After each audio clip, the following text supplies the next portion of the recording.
রাতে ঘুমানোর আগে ছোট্ট একটি সূরা পড়লে 1000 আয়াত তিলাওয়াত করার সওয়াব হয়।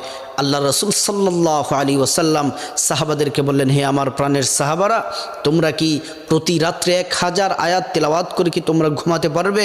সাহাবীরা কেউ ভয়ে হাত তুললেন না। সিদ্দিক আকবর, আবু বকর সিদ্দিক, হজরত ওমর, হজরত ওসমান আলী কেউ হাত তুললেন না। আল্লাহ রসুল সাল্লাল্লাহু আলাইহি ওয়াসাল্লাম বললেন, তোমরা কি কোরআনের সেই ছোট্ট সূরাটি তাকাসুর কি তোমরা কি পাঠ করতে পারো?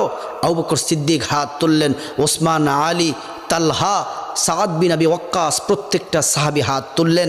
আল্লাহ রাসূল বললেন, ঘুমানোর আগে তোমরা যদি সূরাতুত তাকাসুর, আলহাকুমুত তাকাসুর হাত্তা যুরতুমুল মাকাবির, এই সূরাটি পড়ে যদি তোমরা যদি ঘুমাও, তাহলে তোমরা 1000 আয়াত তেলাওয়াত করলে যে সওয়াব হবে, এই ছোট্ট সূরাটি পড়ে ঘুমালে তোমরা তত বেশি সওয়াব পাবে।